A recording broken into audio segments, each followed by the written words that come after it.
Assalamualaikum warahmatullahi wabarakatuh. Selamat pagi semuanya. Apa kabar? Semoga semuanya dalam keadaan sehat.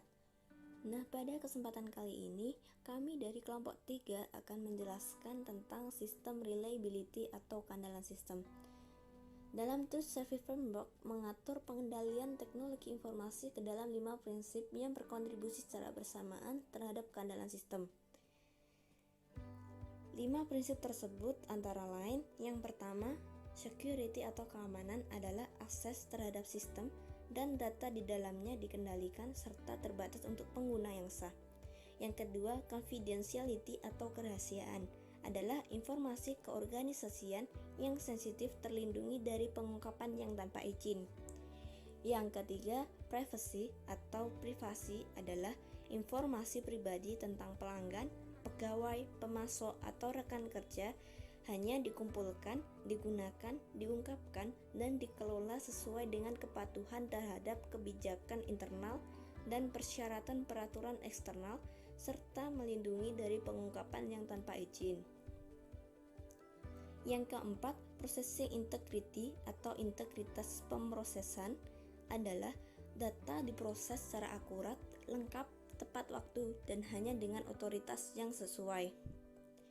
Yang kelima, availability atau ketersediaan adalah sistem dan informasinya tersedia untuk memenuhi kewajiban operasional dan kontraktual. Nah, kita dari 5 prinsip tersebut akan dijadikan 3 pokok pembahasan. Yang pertama, control for information security. Yang kedua, confidentiality and privacy control. Yang ketiga adalah processing integrity and availability control. Selanjutnya kita masuk ke pokok pembahasan yang pertama tentang control for information security. Terdapat beberapa subbab pembahasan. Yang pertama, 2 konsep keamanan informasi fundamental atau 2 fundamental information security concept. Antara lain, 1. Keamanan merupakan masalah manajemen, bukan hanya masalah teknologi. Meskipun keamanan informasi yang efektif membutuhkan penyebaran alat-alat teknologi seperti firewall, antivirus, dan enkripsi, tetapi juga membutuhkan keterlibatan dan dukungan dari manajemen senior untuk menyelesaikan semua fase dari siklus keamanan tersebut. Berikut ini langkah-langkah atau siklus keamanan.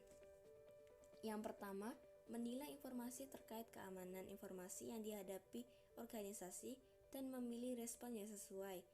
Dalam hal ini, manajemen harus dapat mengidentifikasi ancaman potensial dan untuk memperkirakan kemungkinan dampaknya. Yang kedua, mengikutsertakan kebijakan keamanan informasi dan mengkomunikasikan kepada semua karyawan, sehingga dibutuhkan dukungan aktif dari manajemen senior.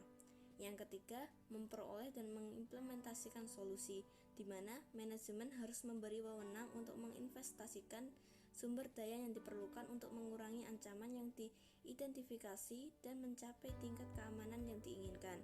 Yang keempat, pemantauan kinerja secara teratur. Evaluasi kerja harus dilakukan untuk mengevaluasi efektivitas organisasi. Yang kedua, the phase in-depth dan model keamanan berbasis waktu. The phase in-depth itu menggunakan berbagai lapisan keamanan untuk menghindari sebuah poin kegagalan.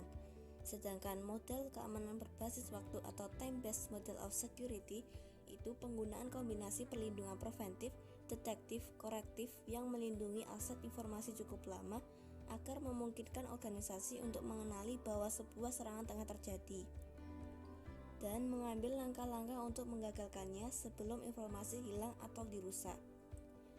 Untuk menciptakan prosedur keamanan organisasi yang efektif dapat ditunjukkan dengan formula P lebih besar dari D ditambah R, di mana P adalah waktu yang diperlukan seorang penyerang untuk menerobos pengendalian preventif organisasi.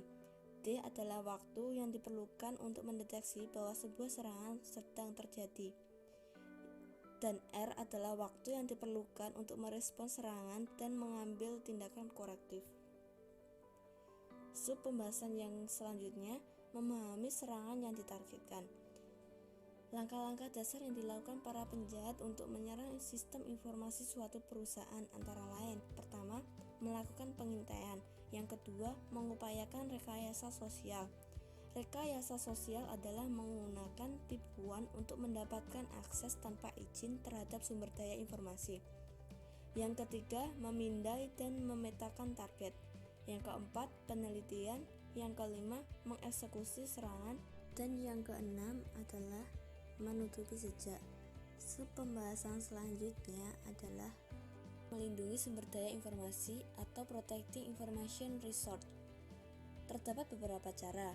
Yang pertama, melalui people atau orang-orang.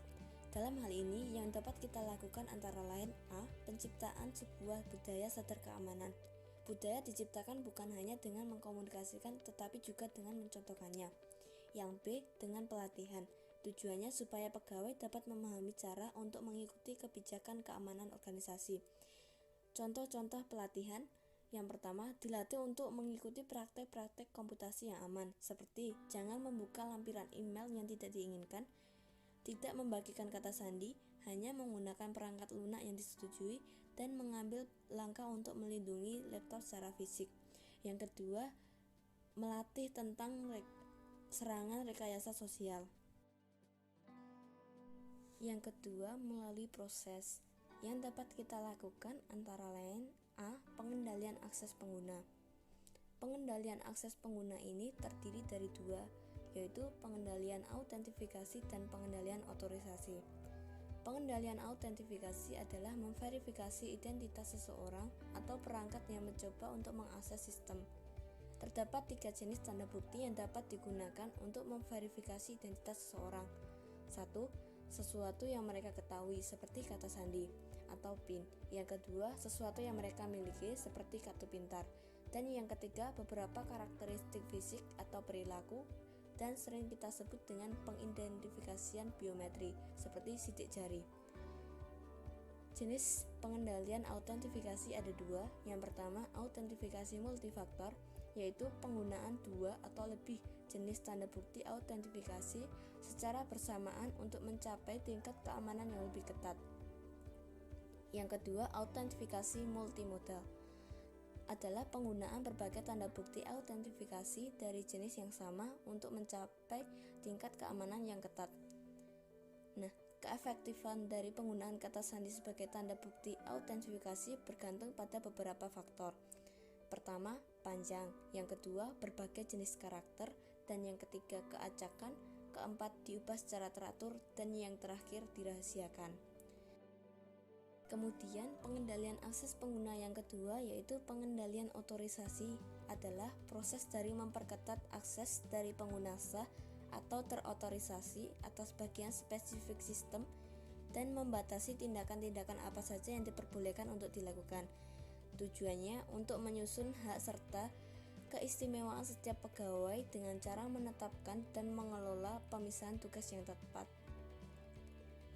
Pengendalian otorisasi diimplementasikan dengan menciptakan matriks pengendalian akses, dan ketika seseorang pegawai berusaha mengakses sumber daya informasi tertentu, sistem akan melakukan uji kompatibilitas untuk mencocokkan tanda bukti dengan matriks pengendali akses untuk menentukan sebaiknya pegawai diizinkan atau tidak untuk mengakses sumber daya informasi dan melakukan tindakan yang diminta. Di bawah ini adalah contoh matriks pengendalian akses. Yang ketiga, melalui solusi IT. Dapat dilakukan melalui beberapa cara. Yang A, pengendalian anti-malware. Malware adalah sebuah ancaman besar yang dapat membahayakan dan menghancurkan informasi yang menghasilkan sebuah cara untuk memperoleh akses tanpa izin. Hal yang dapat dilakukan guna melindungi malware antara lain 1. Edukasi kesadaran perangkat lunak jahat. Yang kedua, pemasangan alat perlindungan anti-malware pada seluruh perangkat. Yang ketiga, manajemen terpusat atas sejumlah patch dan memperbarui perangkat lunak anti-malware. Yang keempat, menyaring lalu lintas masuk untuk mengeblok sumber malware potensial. Dan yang terakhir, melatih pegawai untuk tidak memasang perangkat lunak yang dibagikan atau tidak disetujui. Yang B, pengendalian akses jaringan. Metode yang digunakan untuk menunjukkan keamanan jaringan organisasi dan seluruh upaya untuk tersambung ke dalamnya. Pertama, pertahanan perimeter dengan cara router, firewall, dan sistem pencegahan gangguan. Yang kedua, bagaimana arus informasi pada jaringan dengan tinjauan menyeluruh TCP atau IP dan Ethernet dengan cara mengendalikan akses dengan paket penyaringan. Yang kedua, menggunakan device in-depth untuk membatasi akses jaringan. Kemudian yang ketiga, mengamankan koneksi dial-up. Yang keempat, mengamankan akses nirkabel. Yang C, pengendalian pengukuhan peralatan perangkat lunak. 3 area yang berhak mendapatkan perhatian lebih. Yang pertama, konfigurasi endpoint. Endpoint merupakan istilah kolektif untuk stasiun kerja, server, printer, dan perangkat lain yang meliputi jaringan organisasi. Endpoint dapat dibuat lebih aman dengan memodifikasi konfigurasinya. Yang kedua, manajemen akun pengguna. Para pegawai yang memerlukan kewenangan administratif untuk sebuah komputer khusus harus diberi 2 akun, yaitu akun yang memiliki hak administratif dan akun dengan kewenangan terbatas. Yang ketiga, desain perangkat lunak.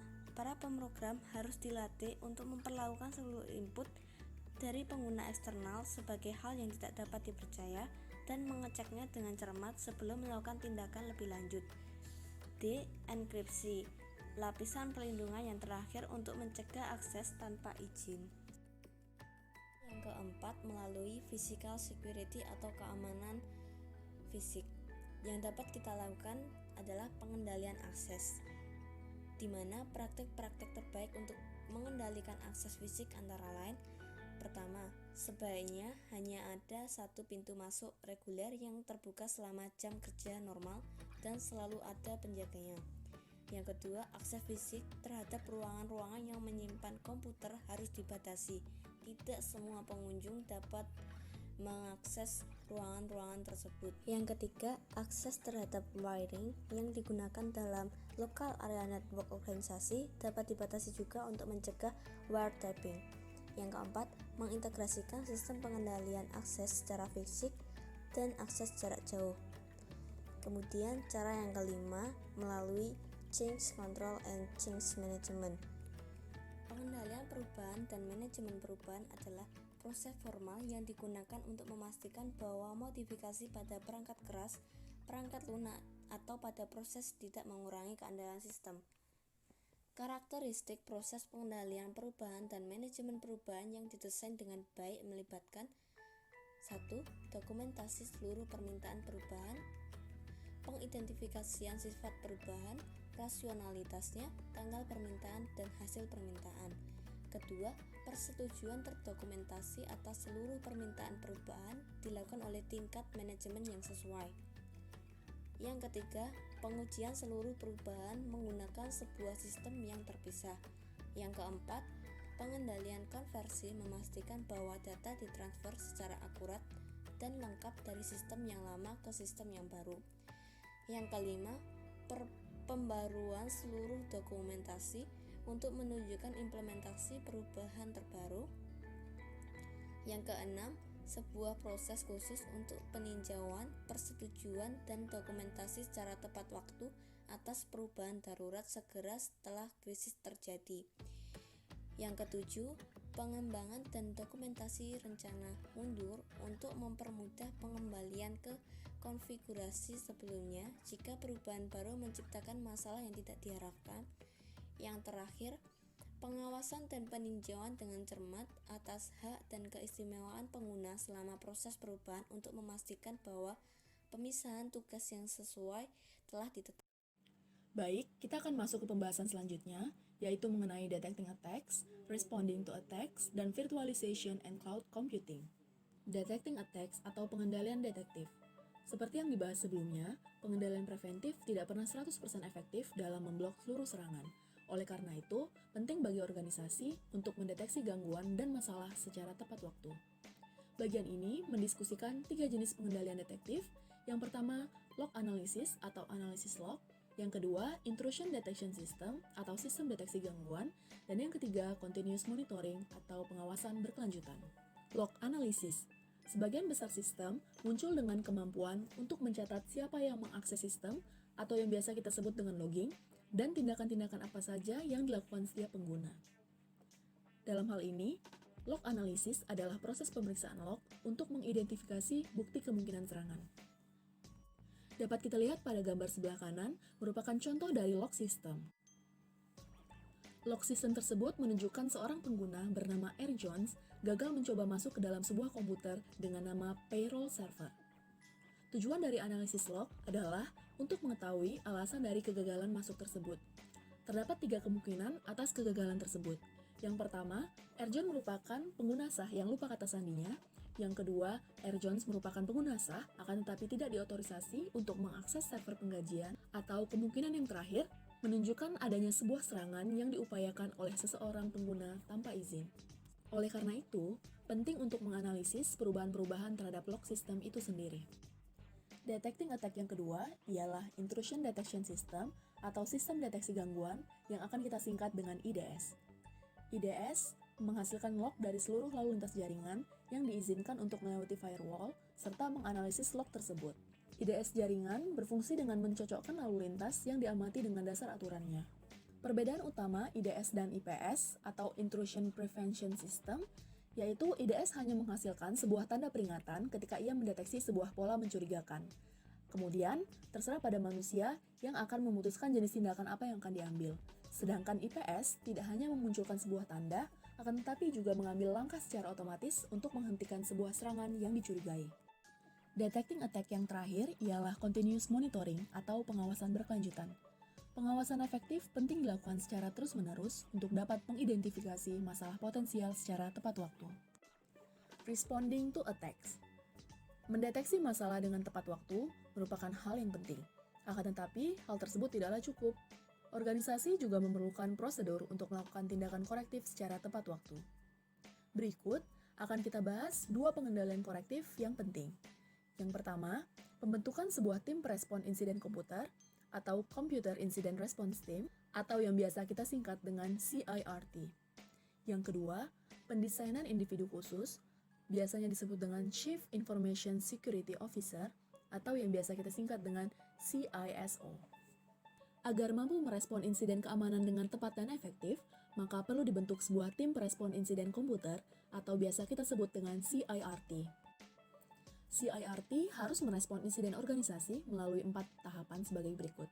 Yang pertama ialah pemberitahuan adanya sebuah masalah atau recognition. Biasanya, hal ini terjadi ketika sebuah IPS dan IDS memberi sinyal. Akan tetapi, juga dapat berasal dari hasil analisis log yang dilakukan oleh seorang administrator sistem. Yang kedua ialah penanganan masalah atau containment. Setelah gangguan terdeteksi, maka perlu tindakan yang tepat untuk menghentikan gangguan dan menahan bahaya. Yang ketiga ialah pemulihan atau recovery. Bahaya yang disebabkan oleh serangan harus segera diperbaiki. Yang keempat ialah tindak lanjut atau follow up. Setelah pemulihan atau recovery diproses, maka CIRT harus memimpin analisis bagaimana insiden tersebut terjadi. Hal ini untuk meminimalisir kemungkinan terjadi insiden serupa di masa depan. Tentunya, komunikasi merupakan hal yang sangat penting untuk keseluruhan dari 4 langkah proses respon insiden. Untuk mencapai pengendalian dan keamanan yang efektif, penting bagi perusahaan untuk meng-hire CISO. CISO memastikan operasional perusahaan berjalan mulus dengan cara meminimalisasikan seluruh risiko yang menghadang. Seorang CISO harus independen serta melapor kepada COO dan CEO. Security Implications of Virtualization and Cloud Computing atau implikasi keamanan virtualisasi dan cloud. Akhir-akhir ini, banyak organisasi yang telah melibatkan virtualisasi dan komputasi cloud untuk meningkatkan baik efektivitas maupun efisiensi. Virtualisasi memanfaatkan kekuatan dan kecepatan komputer untuk menjalankan berbagai sistem secara bersamaan pada satu komputer fisik. Sedangkan cloud computing atau komputasi cloud menggunakan sebuah browser untuk mengakses software, hardware, dan data storage, serta aplikasi secara jarak jauh yang berbasis internet. Hal ini bisa dianggap sebagai bagian dari perluasan virtualisasi. Baik virtualisasi maupun komputasi cloud memiliki efek positif maupun negatif pada keseluruhan tingkat keamanan informasi, tergantung pada sebaik apa organisasi atau penyedia cloud mengimplementasikan berbagai lapisan dari pengendalian preventif, detektif, dan korektif. Internet of Things atau IoT merupakan sebuah konsep di mana suatu objek memiliki kemampuan untuk mentransfer data melalui jaringan tanpa interaksi manusia ke manusia atau komunikasi machine to machine. Jadi, Di sini internet memiliki peranan penting sebagai penghubung antara kedua interaksi mesin, dan manusia sebagai pengatur dan pengawas dari mesin-mesin yang bekerja secara langsung. IoT ini sendiri telah berkembang pesat, mulai dari teknologi nirkabel atau wireless, kemudian sistem mikroelektromekanis, dan juga internet. Contoh dari pengaplikasian Internet of Things ialah smartphone. Dahulu, sebelum ponsel terhubung ke internet, kita hanya bisa menelpon dan mengirim pesan teks. Akan tetapi, sekarang setelah terhubung dengan internet, smartphone bisa digunakan untuk membaca buku, menonton film, ataupun mendengarkan musik. Sehingga, Internet of Things sebenarnya adalah konsep yang cukup sederhana. Artinya, menghubungkan semua objek fisik di kehidupan sehari-hari dengan internet. Materi selanjutnya yaitu confidentiality and privacy control. Dalam materi pengendalian kerahasiaan dan privasi, ada 3 subbab materi yang akan saya jelaskan. Yang pertama yaitu menjaga kerahasiaan, yang kedua privasi, dan yang terakhir enkripsi. Yang pertama, menjaga kerahasiaan. Kekayaan intelektual seperti rencana strategis, rahasia dagang, informasi biaya, dokumen legal, dan peningkatan proses harus dijaga kerahasiaannya karena merupakan keunggulan kompetitif dan kesuksesan jangka panjang suatu organisasi. Dalam menjaga kerahasiaan, ada 4 tindakan dasar yang dapat dilakukan, yaitu yang pertama, identifikasi dan klasifikasi informasi untuk dilindungi. Yang kedua, melindungi kerahasiaan dengan enkripsi. Selanjutnya, mengendalikan akses terhadap informasi sensitif. Dan yang terakhir, ada pelatihan. Langkah pertama yaitu identifikasi dan klasifikasi informasi untuk dilindungi. Langkah ini terbagi lagi menjadi 2 langkah, yaitu yang pertama mengidentifikasi letak informasi disimpan dan orang yang mengaksesnya. Contohnya yaitu sistem otomatisasi pabrik berskala besar pada perusahaan manufaktur. Tentunya sistem tersebut harus dilindungi karena memuat instruksi yang memberikan keunggulan biaya maupun kualitas produk. Langkah kedua yaitu mengklasifikasi informasi untuk organisasi berdasarkan nilainya. Langkah kedua yaitu melindungi kerahasiaan dengan enkripsi. Enkripsi adalah cara untuk melindungi informasi dalam lalu lintasnya menggunakan internet. Contohnya yaitu banyak kantor akuntan telah menciptakan portal aman untuk membagi informasi sensitif atas audit, pajak, atau konsultasi dengan klien. Pada umumnya, portal ini hanya melibatkan autentikasi faktor tunggal melalui sebuah kata sandi. Selanjutnya, kita masuk ke langkah yang ketiga, yaitu mengendalikan akses terhadap informasi sensitif. Langkah ketiga ini terdiri dari 5 langkah, yaitu yang pertama ada IRM atau Information Right Management.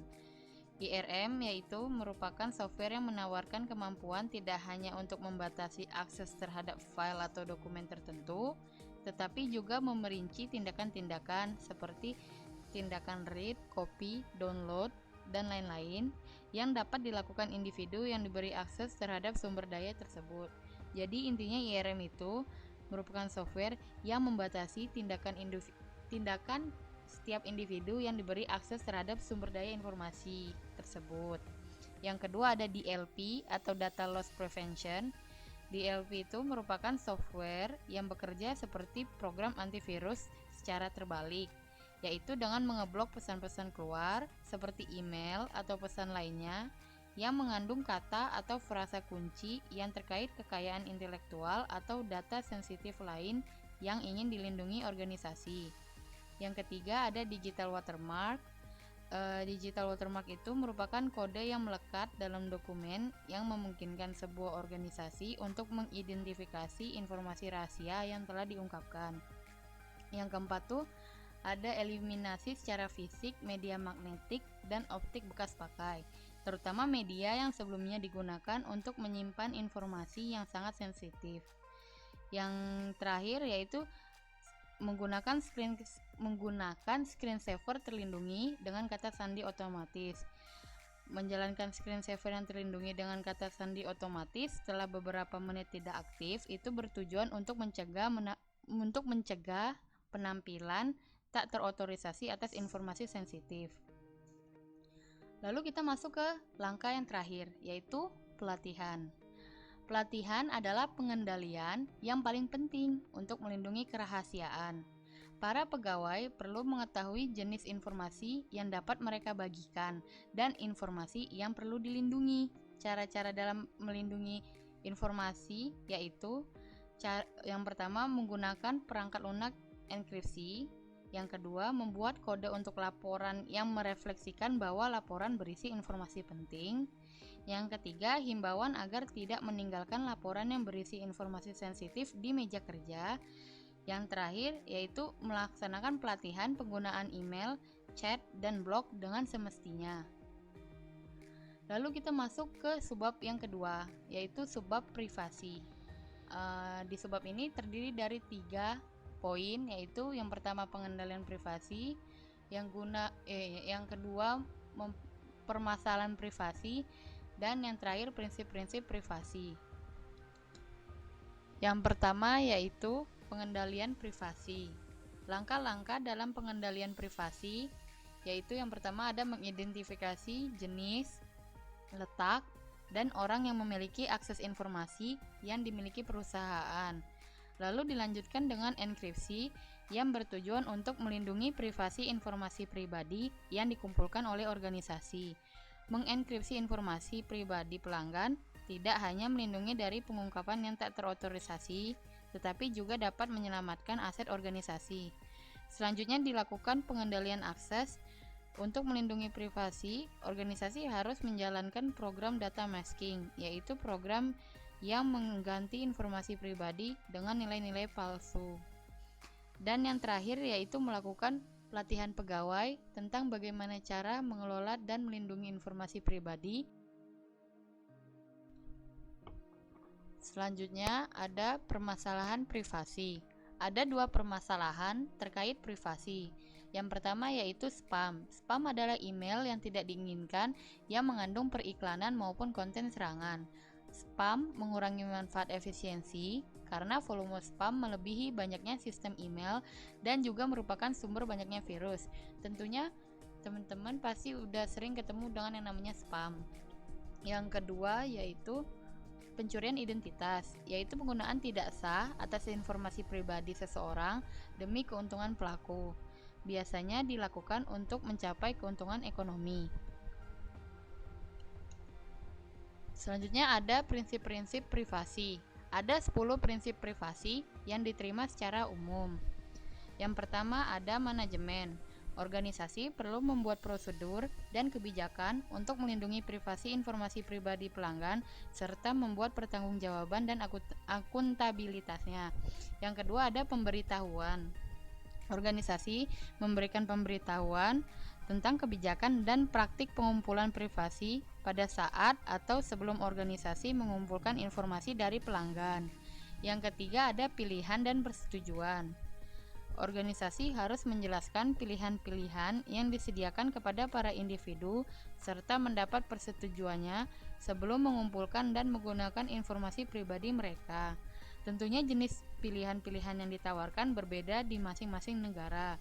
Contohnya ada opt-out, merupakan kebijakan dasar di Amerika Serikat yang mengizinkan organisasi untuk mengumpulkan informasi pribadi pelanggan, kecuali jika pelanggan secara terang-terangan keberatan.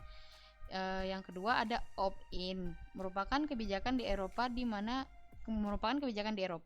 yang dimana organisasi tidak dapat mengumpulkan informasi pribadi pelanggan kecuali jika pelanggan secara terang-terangan mengizinkan. Jadi perbedaan antara opt-out dan opt-in ini, kalau opt-out tuh bisa mengumpulkan informasi pribadi pelanggan tanpa minta izin dulu. Jadi kecuali pelanggan tersebut secara terang-terangan tidak mengizinkan. Kalau yang opt-in itu gak boleh ngambil informasi pribadi secara pelanggan kecuali kalau misalnya emang pelanggan itu ngebolehin. Nah, opt-in ini ternyata juga direkomendasikan oleh GAAP di Amerika. Yang keempat ada pengumpulan. Organisasi hanya boleh mengumpulkan informasi yang diperlukan untuk memenuhi tujuan yang dinyatakan dalam kebijakan privasinya. Jadi cuma boleh ngambil informasi yang emang ada di di perjanjian kebijakan privasi yang udah ditunjukkan sebelumnya. Permasalahan yang perlu diperhatikan adalah cookie. Cookie adalah sebuah file yang diciptakan oleh sebuah situs web dan disimpan dalam hard drive pengunjung. Cookie menyimpan informasi mengenai siapa pengguna tersebut dan tindakan yang telah dilakukan pengguna di situs tersebut. Yang kelima ada penggunaan dan retensi. Organisasi harus menggunakan informasi pribadi pelanggan hanya dengan cara yang telah dideskripsikan pada kebijakan privasi dan menyimpan informasi tersebut hanya selama informasi tersebut digunakan untuk memenuhi tujuan bisnis yang sah. Organisasi harus memberikan individu kemampuan untuk mengakses, meninjau, memperbaiki, dan menghapus informasi pribadi yang tersimpan mengenai mereka. Yang ketujuh ada pengungkapan kepada pihak ketiga, yaitu organisasi harus mengungkapkan informasi pribadi pelanggan hanya untuk situasi dan cara yang sesuai dengan kebijakan privasi organisasi, serta hanya mengungkapkan kepada pihak ketiga yang menyediakan tingkatan perlindungan privasi yang sama. Yang berikutnya ada keamanan. Organisasi harus menggunakan berbagai pengendalian preventif, detektif, dan korektif untuk membatasi akses terhadap informasi pribadi pelanggan. Selanjutnya ada kualitas. Organisasi harus menjaga integrasi informasi pribadi pelanggannya dan menggunakan prosedur yang memastikan informasi tersebut akurat secara wajar. Yang terakhir ada pengawasan dan penegakan, yaitu organisasi menugaskan pegawai untuk memastikan kepatuhan terhadap kebijakan privasi, memverifikasi secara periodik bahwa pegawai patuh, dan membuat prosedur guna merespon komplain pelanggan dan proses penyelesaiannya. Sampailah kita ke subbab terakhir dari materi chapter 9, yaitu enkripsi. Enkripsi adalah proses mentransformasikan teks normal atau plain text ke dalam rabaan yang tidak dapat dibaca atau ciphertext. Deskripsi yaitu membalik proses ini dan mengubah ciphertext kembali ke dalam plain text. Enkripsi dan deskripsi melibatkan kunci dan algoritma. Sementara algoritma itu adalah formula yang menggunakan kunci untuk mengubah plain text menjadi ciphertext maupun sebaliknya. Ada faktor-faktor yang mempengaruhi kekuatan enkripsi. Yang pertama yaitu panjang kunci. Panjang kunci yang lebih panjang memberikan enkripsi yang lebih kuat. Yang kedua ada algoritma enkripsi. Algoritma yang rumit belum tentu tidak bisa dirusak. Kekuatan algoritma dilihat dari fakta bahwa algoritma tersebut telah teruji secara seksama dan didemonstrasikan untuk menahan serangan penebakan paksaan. Yang ketiga ada kebijakan untuk mengelola kunci kriptografi. Kriptografi harus disimpan secara aman dan dilindungi dengan pengendalian akses yang kuat, dengan cara tidak menyimpan kunci kriptografi di dalam browser atau file lain yang dapat diakses oleh pengguna lain, dan menggunakan sandi yang kuat dan panjang untuk melindungi kunci. Selanjutnya ada jenis-jenis sistem enkripsi. Sistem enkripsi terbagi menjadi dua jenis, yaitu enkripsi simetris dan enkripsi asimetris. Di sini saya rangkum menjadi sebuah tabel. Yang pertama kita melihat jumlah kunci dari masing-masing enkripsi. Kalau untuk simetris, jumlah kuncinya hanya satu kunci, yaitu kunci rahasia yang digunakan untuk enkripsi dan dekripsi. Sementara asimetris terdiri dari dua kunci, satu kunci untuk public key dan satunya lagi dirahasiakan atau private key. Kedua kunci dapat mengenkripsi, tetapi hanya salah satu kunci yang dapat mendekripsi. Keunggulan untuk enkripsi simetris yaitu kecepatannya jauh lebih cepat. Sementara keunggulan enkripsi asimetris yaitu siapapun dapat menggunakan public key untuk berkomunikasi. Tidak perlu menyimpan kunci untuk setiap pihak yang menginginkan untuk berkomunikasi, dan dapat digunakan untuk membuat tanda tangan digital yang legal. Sementara untuk kekurangan dari masing-masing enkripsi, kita mulai dari enkripsi simetris dulu, yaitu memerlukan kunci terpisah bagi siapapun yang ingin berkomunikasi dan harus menemukan cara yang aman untuk membagikan kunci rahasia dengan pihak lain. Sementara kekurangan dengan asimetris, yaitu kecepatannya jauh lebih lamban, berbeda dengan kunci simetris yang kecepatannya jauh lebih cepat. Lalu kekurangannya yang satu lagi yaitu memerlukan PKI untuk memvalidasi kepemilikan kunci publik. Lalu ada isu-isu resiko. Isu-isu resiko dalam enkripsi simetris yaitu melindungi kunci rahasia yang dibagikan dari kehilangan atau pencurian. Sementara yang asimetris melindungi kunci privat dari kehilangan atau pencurian. Penggunaan utama enkripsi simetris yaitu untuk enkripsi dengan jumlah informasi yang besar. Sementara enkripsi asimetris yaitu untuk pembuatan tanda tangan digital dan pertukaran keamanan atas kunci simetris melalui email. Lalu kita masuk ke hashing. Hashing adalah proses mengubah plain text dengan segala ukuran dan menciptakan sebuah kode singkat yang disebut hash. Tentunya teman-teman sudah familiar dengan yang namanya hashing. Lalu perbedaan hashing dengan enkripsi antara lain, kalau hashing bersifat satu arah tidak dapat di-unhash, sementara kalau enkripsi itu dapat dibalikan atau mendekripsi ciphertext kembali ke plain text. Untuk hashing, input dengan segala ukuran menghasilkan output berukuran tetap, sementara untuk enkripsi, ukuran output kira-kira sama dengan ukuran input. Contohnya sebagai berikut.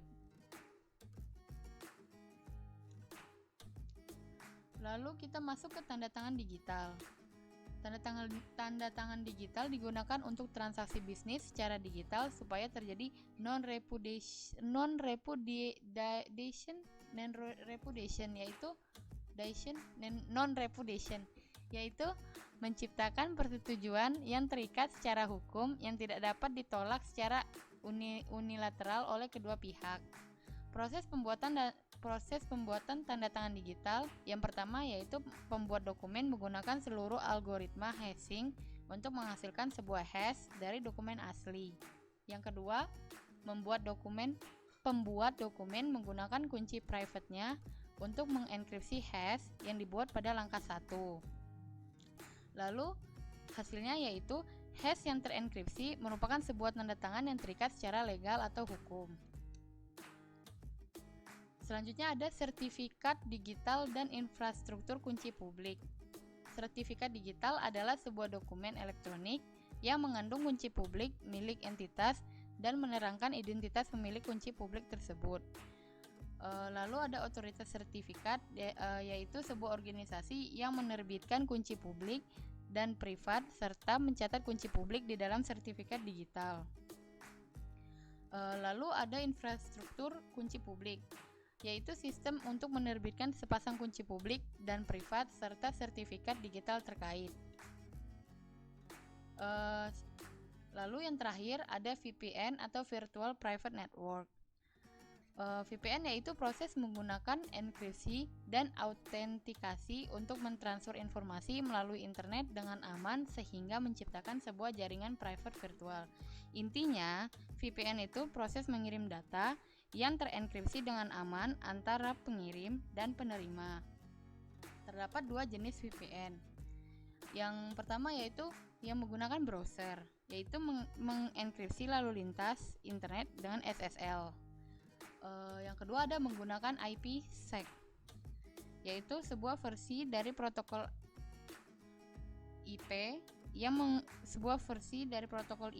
memasukkan enkripsi ke dalam proses penciptaan paket IP. Sekian penjelasan dari saya untuk chapter 9 ini. Pada bab 10 ini, kami akan membahas 2 dari 5 prinsip integritas pemrosesan dari Trust Service Framework, yaitu prinsip Processing Integrity atau integritas pemrosesan dan Availability atau ketersediaan. Pertama-tama kami akan membahas prinsip Processing Integrity, di mana pada prinsip ini sistem yang dapat diandalkan adalah sistem yang menghasilkan informasi akurat, lengkap, tepat waktu, dan valid. Pada Processing Integrity terdapat juga 3 aplikasi pengendalian, yaitu pada tahap input, processing, dan output. Pada tabel ini akan dijabarkan 3 aplikasi pengendalian dalam processing integrity, yaitu input, processing, output, ancaman dan resiko, serta pengendalian masing-masing tahapan. Pada tahapan pertama yaitu input, terdapat risiko seperti data yang tidak valid, tidak diotorisasi, tidak lengkap, dan tidak akurat. Pada pengendalian, ada bentuk desain, pembatalan dan penyimpanan dokumen, otorisasi dan pemisahan tugas pengendalian, pemindaian visual, serta pengendalian entry data. Pada tahapan yang kedua yaitu pemrosesan, terdapat risiko seperti kesalahan dalam output dan data yang tersimpan. Pada pengendaliannya, terdapat pencocokan data, label file, total batch, pengujian saldo cross-footing dan saldo nol, mekanisme menulis perlindungan atau write protection, pemrosesan database, serta pengendalian integritas. Pada tahapan yang ketiga, yaitu output, terdapat risiko seperti penggunaan laporan yang tidak lengkap atau tidak akurat, dan yang kedua, pengungkapan yang tidak diotorisasi informasi sensitif, kehilangan, perubahan, atau pengungkapan informasi dalam transit. Pada pengendaliannya, pemeriksaan dan rekonsiliasi, enkripsi dan pengendalian akses, pengecekan berimbang, serta teknik pengakuan pesan. Sekarang kami akan membahas tahapan pengendalian pertama, yaitu input control.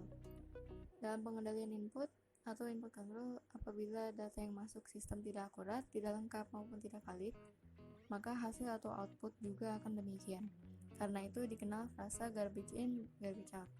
Sebaliknya berlaku pula apabila input akurat, lengkap, dan valid, demikian juga outputnya. Pada pengendalian input, dokumen asal atau source dokumen harus disediakan. Nah, untuk memastikan keabsahan input data, diperlukan forms design, cancellation and storage of source document, dan data entry control. Pada cara pengendalian yang pertama, yaitu forms design atau bentuk desain, dokumen sumber harus memiliki desain agar dapat meminimalisir peluang terjadinya error. Terdapat dua bentuk desain, yang pertama renumbering atau sequentially renumbered, yang kedua turnaround document. Yang pertama, sequentially renumbered, dokumen sumber diberi nomor secara berurutan. Renumbering tersebut dapat meningkatkan pengendalian dengan memperbolehkannya untuk memverifikasi bahwa tidak ada dokumen yang hilang. Untuk bentuk desain yang kedua, yaitu turnaround document, merupakan catatan atas data perusahaan yang dikirimkan ke pihak eksternal, kemudian dikembalikan oleh pihak eksternal, selanjutnya diinput ke sistem, dan dapat meningkatkan juga ketepatan dengan mengeliminasi potensi kesalahan input ketika memasukkan data secara manual. Cara pengendalian yang kedua yaitu cancellation and storage of source document atau pembatalan dan penyimpanan dokumen sumber. Seperti judulnya, dokumen sumber yang telah dimasukkan ke dalam sistem harus dibatalkan, sehingga dokumen tersebut tidak dapat dengan sengaja atau secara tidak jujur dimasukkan ulang ke dalam sistem. Namun pembatalan bukan berarti pembuangan. Pada cara pengendalian yang ketiga, yaitu data entry control atau pengendalian entry data, dokumen sumber harus diperiksa atau dipindai kewajaran dan kebenarannya untuk dimasukkan ke dalam sistem. Pengendalian entry data otomatis meliputi 9 pengecekan, yaitu field check, sign check, limit check, range check, size check, completeness check atau test, validity check, reasonableness check, dan check digit verification. Yang pertama, field check, yaitu menguji apakah karakter pada sebuah field adalah jenis yang tepat yang dilihat jenisnya.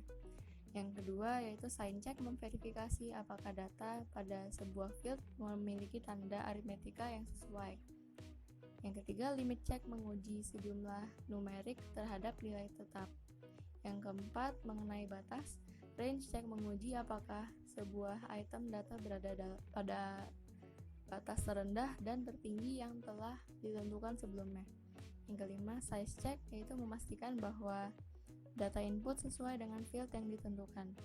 Yang keenam, completeness check atau test, memverifikasi bahwa seluruh data yang diperlukan telah dimasukkan. Yang ketujuh, validity check, membandingkan kode ID dan nomor rekening dalam data transaksi dengan data serupa di dalam file induk untuk memverifikasi bahwa rekening tersebut ada. Nomor 8, reasonableness check, yaitu mengenai kebenaran logis. Sebuah pengecekan edit dari kebenaran logis hubungan pada item data.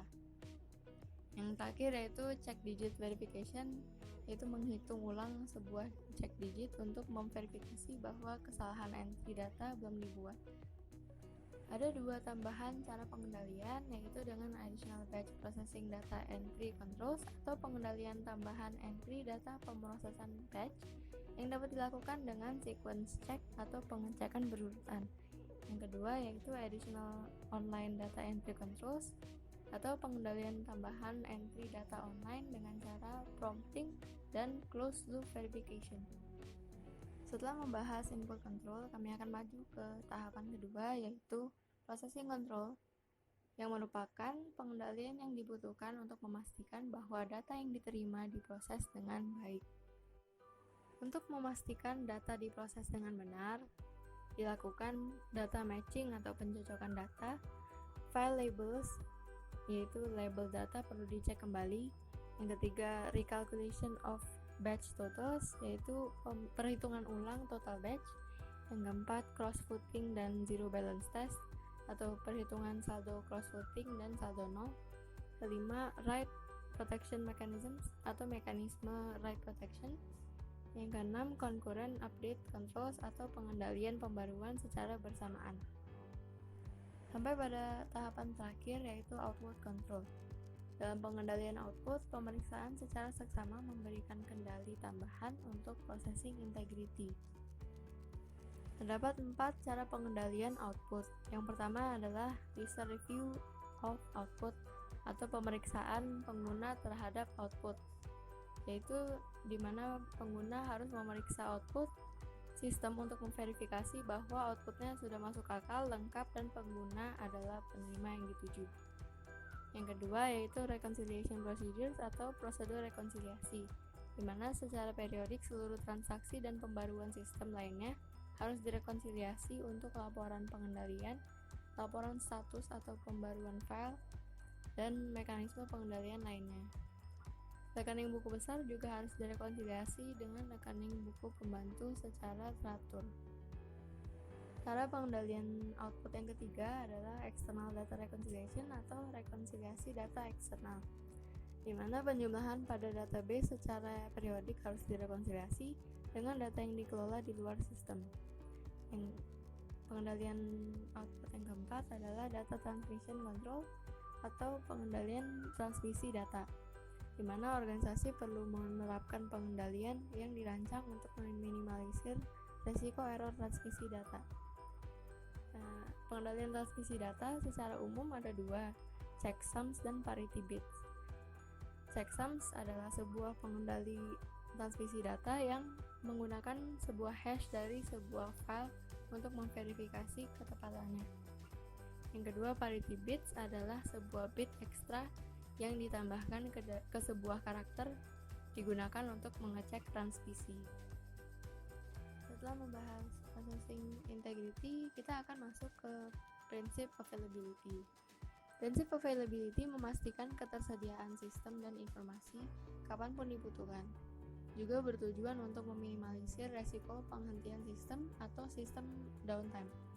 Gangguan dalam proses bisnis yang dikarenakan tidak tersedianya sistem atau informasi dapat menyebabkan kerugian keuangan signifikan. Oleh karena itu, penting untuk memastikan bahwa sistem dan informasi tersedia setiap saat dibutuhkan oleh pengguna. Pada tabel ini akan dijabarkan tujuan dan pengendalian utama pada prinsip availability. Tujuan pertama yaitu untuk meminimalisir resiko sistem downtime. Pengendalian utamanya adalah pemeliharaan preventif, toleransi kesalahan, lokasi dan desain pusat data, pelatihan, manajemen patch, dan perangkat lunak antivirus. Tujuan yang kedua yaitu pemulihan yang cepat dan lengkap serta pelanjutan operasi normal, mana pengendalian utamanya adalah prosedur backup terbagi menjadi 2 yaitu incremental dan differential. Yang kedua, disaster recovery plan atau DRP, Yang ketiga, Business Continuity Plan atau BCP. Tujuan yang pertama yaitu minimizing risk of system downtime. Terdapat 5 pengendalian utama. Pemeliharaan preventif atau preventive maintenance adalah melakukan pemeliharaan dalam rangka pencegahan sistem downtime. Yang kedua, toleransi kesalahan atau fault tolerance adalah kemampuan sistem untuk terus berfungsi ketika ada kegagalan perangkat keras. Lokasi dan desain pusat data atau data center location and design adalah lokasi dan desain data center di mana dapat diminimalisir resiko terkait bencana akibat bencana alam maupun manusia. Pelatihan atau training dapat meminimalisir sistem downtime karena operator yang lebih terlatih memiliki kemungkinan lebih sedikit untuk membuat kesalahan. Yang kelima yaitu manajemen patch dan perangkat lunak antivirus atau patch management and antivirus software, yaitu menjalankan antivirus agar downtime sistem akibat malware dapat terhindar. Pada tujuan yang kedua yaitu recovery and resumption of normal operations, membahas 2 pertanyaan. Yang pertama yaitu berapa banyak data yang dapat dihasilkan kembali dari sumber dokumen jika ada, atau berpotensi hilang jika tidak ada dokumen sumber. Yang dijawab dengan recovery point objective atau RPO, yaitu jumlah data yang ingin dimiliki organisasi untuk dimasukkan kembali atau secara potensial hilang. Pertanyaan yang kedua yaitu berapa lama organisasi dapat berfungsi tanpa sistem informasinya. Dijawab dengan recovery time objective atau RTO, yaitu waktu maksimum yang dapat ditoleransi untuk mengembalikan sistem informasi sebuah organisasi setelah bencana. Terdapat 3 cara pemulihan dan pelanjutan operasi normal. Yang pertama, data backup procedures, yaitu penyimpanan salinan yang persis sama dari data yang asli agar ketika menghadapi situasi di mana data tidak dapat diakses, data backup dapat digunakan. Data backup terbagi menjadi 2, yaitu incremental backup dan differential backup. Cara yang kedua yaitu disaster recovery and business continuity planning, yaitu perencanaan memulihkan data center yang rusak. Cara yang ketiga adalah effects on virtualization and cloud computing, berupa software kumpulan file di mana apabila hosting server data asli terkorup atau corrupted, file tetap dapat diinstal pada hosting server lain.